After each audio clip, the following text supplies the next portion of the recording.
Me with this film. So I accepted the film and I was really excited to take this, and I loved the idea, and I was reading it, and I gotten probably 2 weeks into my preparation for the film, and my father was diagnosed with cancer. And I was like, first it stunned me, and then it was the magical work of the universe. I could not believe that this was the film I was working on, and I was, forced to face, my father's mortality. So it was rough for about a week, and I got it together, and I decided that we would use the process of the character who was suffering a loss, and I would share my preparation with my father. And so we just started talking about love, time, and death. And it was some of the most open and powerful conversations that we'd ever had. And they gave him 6 weeks. And he lived for 4 months. So about 3 months into the 6 weeks, I go to see him one day and he said, "Man, this shit is embarrassing." And I said, "What, Dad?" He said, "Man, you tell everybody you gonna be dead in 6 weeks. 3 months later, you still hanging around." Miss that, Dad. Yeah, I know, right? But it was so beautiful, and we got to a place that we were talking open and comedically and really.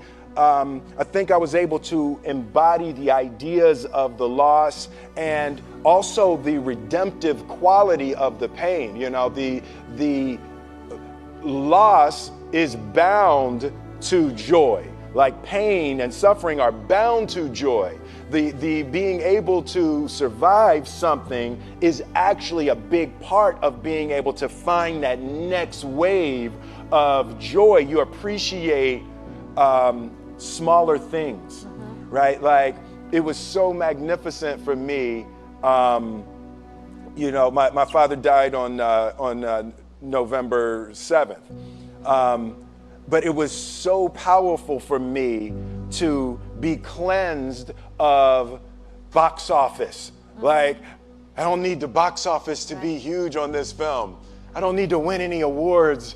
I don't care. It was the film that I worked on that I was actually able to comfortably and beautifully say goodbye to my father. And I hope that this film embodies a bit of that, so other people who are experiencing things like that will be able to use it in that way, and it can potentially be helpful and help someone else. So it was powerful to be cleansed of the foolishness of the game of numbers and awards and all of that type of stuff, to actually be able to create a piece of art that legitimately I just want people to see and hope it can be helpful and transformative in their lives. You're talking about perspective. Perspective, absolutely, yes. Yes. How much does fear play into preventing us from grasping perspective, though? Oh no, fear is everything. Yeah, like if there was one concept that I would suggest to people to take a daily confrontation with, is fear. The problem with fear is that it lies, right? So fear tells you, hey, if you say that to that girl, she's gonna know she has you, and she'll never really be attracted to you if she knows how much you attracted to her. Yeah. Don't say that. No, how we get her is when she walks by, ignore her. Right, it's it's like pop it on your shoulder. Fear tells you dumb shit like that, right? So for me, the daily confrontation with fear has become a real practice for me since about three years ago. I went skydiving in Dubai, right? And skydiving is a really interesting confront with fear, right? So I gotta stand up. I'm sorry, I gotta stand up. All right. So All your friends, what happens? You go out, sorry, I dropped my thing. Yeah. So what happens is you go out the night before and you take a drink with your friends and somebody says, yeah, we should go skydiving tomorrow. And you go, yeah, we'll go skydiving tomorrow. Yeah, yeah. And you go, yeah. And everybody goes, yeah. Right? And you go home and you by yourself, you're like, Right? You're like, well, I mean, they was drunk too. Right? So maybe they not, maybe, I mean, we don't have to go. We don't have to do it. So then that night you're laying in your bed and you just keep, and you're terrified. You keep imagining over and over again jumping out of an airplane and you can't figure out why you would do that, right? And you're laying there and you have the worst night's sleep of your life, but you still have the hope that your friends were drunk, right?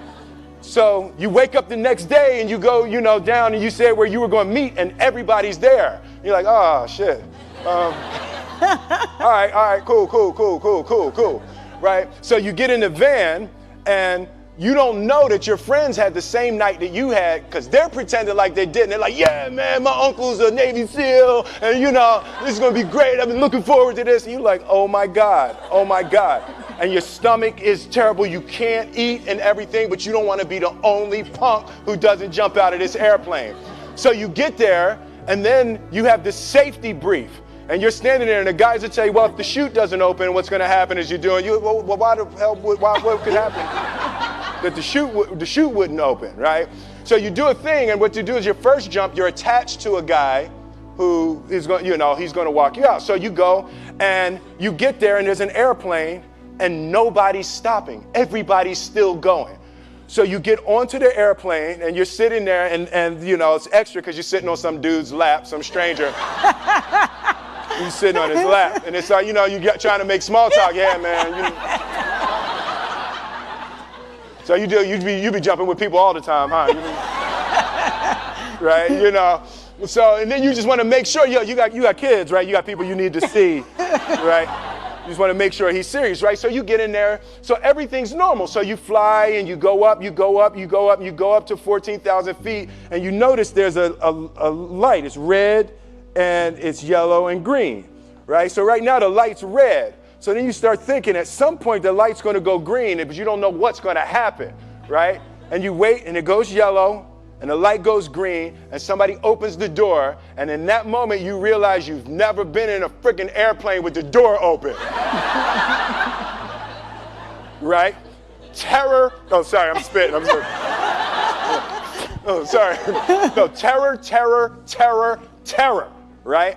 So you go, and then, if you were smart, you sat in the back so you don't go first, right? And then people start going out of the airplane. And you go, and the guy walks you up to the end of the thing, and you're standing and your toes are on the edge, and you're looking out down to death.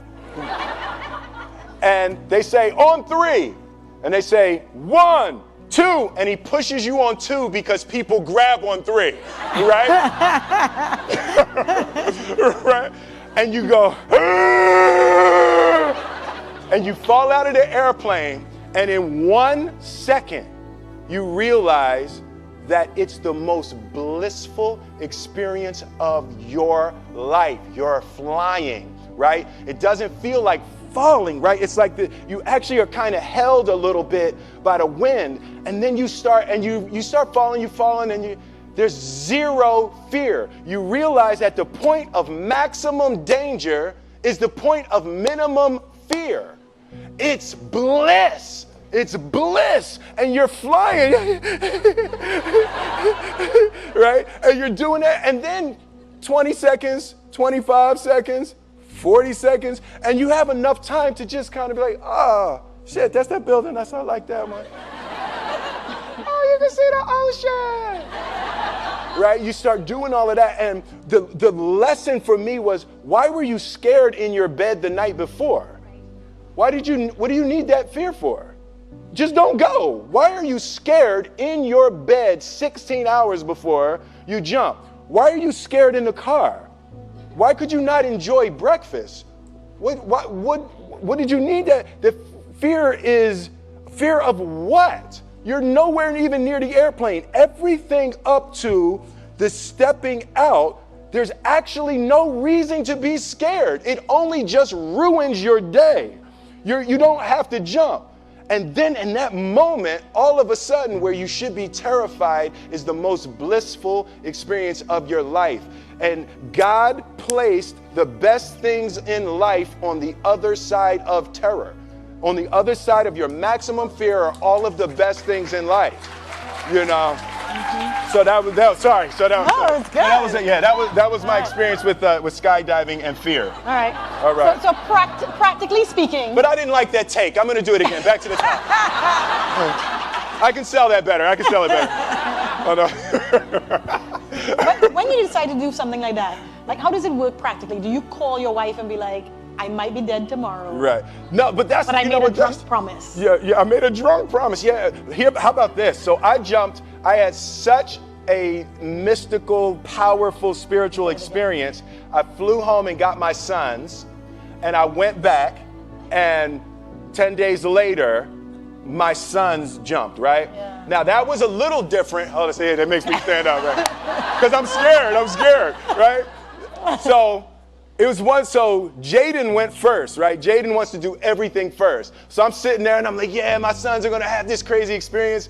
And then Jaden went out of the airplane. And I was like, Then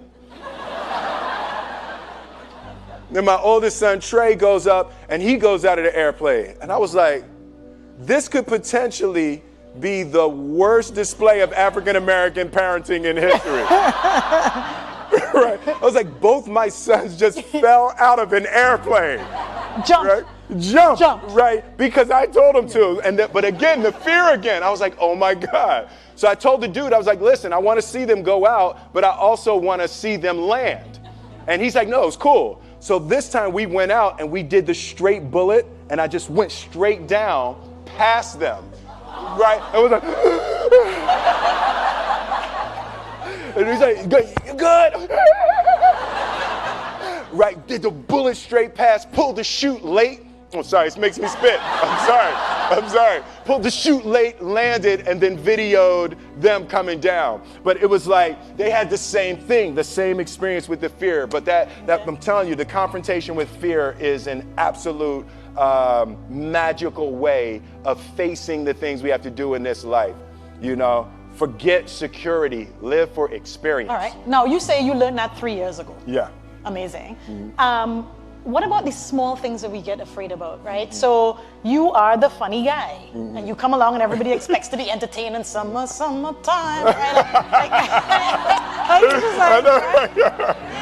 Like, are you ever afraid that you're like, you know what, today I'm really not feeling Jazzy Jeff. Like I'm just, I don't want to be that guy today. So this whole movie, you were not that guy. Not that guy, right, yeah.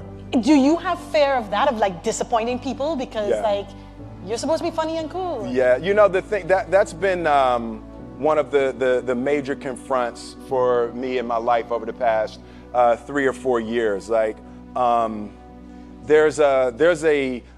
Will Smith is an idea, right? So there's parts of that's me, but that character from The Fresh Prince of Bel-Air was who I was 26 years ago. Love it. You see, they love it, right? Exactly. You people are this man's crack. Okay?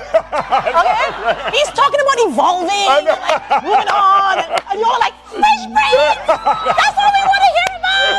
You know, but that's the thing, to be able to boldly be able to move and grow and create and hope that the things that I'm able to deliver at this point. I was 20 doing the Fresh Prince, so I'm 48 now. So it's a really different time in my life. Yeah, that got less of a cheer.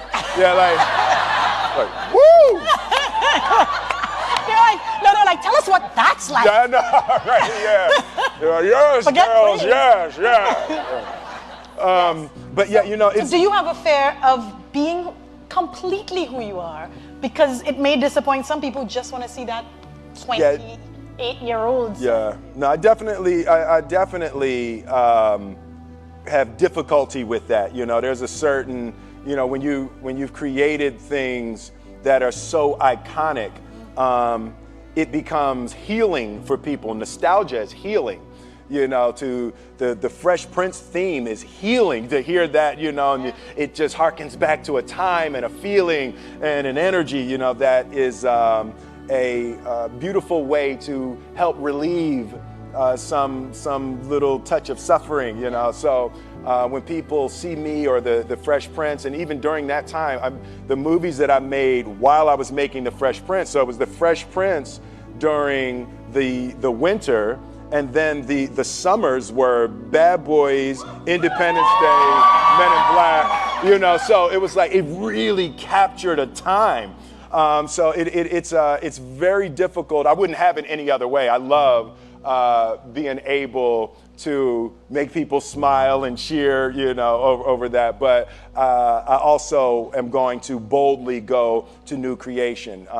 Even something like the decision, I had the two screenplays in front of me for the Independence Day 2 and for Suicide Squad. So I had to choose between the two of those. And even the choice of going to Suicide Squad, nothing about the qualities of the movies, but the choice of trying to go forward versus clinging and clawing backwards, So I do want to aggressively go forward and do new things and create and hopefully be able to stumble upon a new heyday.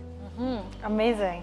Now you have an incredible cast. Oh God, yes. In this movie. How does that happen too? Like, how do so many big stars decide, this? And then how does that work between you all? It's the ideas, the screenplay. Alan Loeb, the screenwriter, he just wrote a brilliant screenplay. Everyone related to the ideas of love, time, and death as powerful tools to try to put your life back on track. So everyone related to the journey. But I mean, look at that group. That's like ridiculous. That's like a superhero movie. Yeah. So did your father get to see any of it? No, he came to set once, but he didn't get to see the film. And you all were close? Yeah, we were very close. Yeah. My father.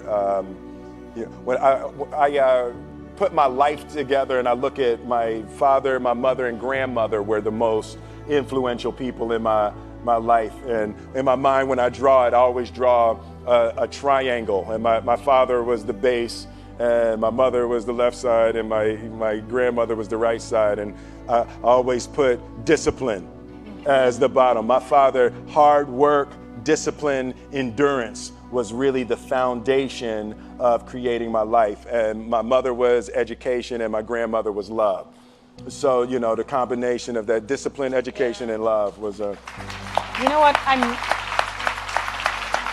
I'm really grateful for you sharing with us that part of you, and also the struggle with his death, because the other thing is that we live in a time where people show these curated sides of them. Because I think of the same fear. Yeah. Right? You just want to be this piece. Absolutely. Not all the rest of it, but you struggle. Nobody wants to hear all of that, It's Facebook. Come on, let's have fun.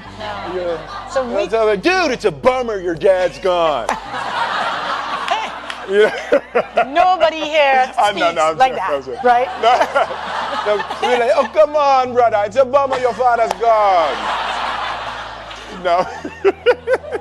No, but, for me, laughing is the elixir, and that was another thing that my father taught me. He was joking all the way up to the end. Like, laughing, you have to be able to laugh at everything.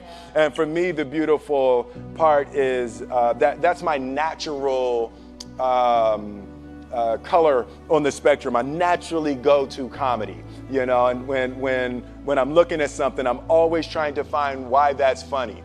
And it's been really, really helpful in this experience, and even just this point in my life. Remember to laugh, and spend time with people that make you laugh. Like, that is hugely important. Laugh and connect. Yes, absolutely. Those are good messages. Yeah, I love this idea. It's a guy trying to put his life back together, and he just gets furious and rants and writes letters to love, time, and death. and then love, time, and death respond. So it's a really that beautiful Christmas flavor was just a little touch outside of reality. So you get to deal with real subjects and real topics and real loss, but because it touches just that New York Christmas just a little bit outside of the how excruciating it would be if you dealt with it, straight, hard, rated R, loss, So I just love going into that realm of the mystical to be able to take a good look at real human issues. Mm-hmm.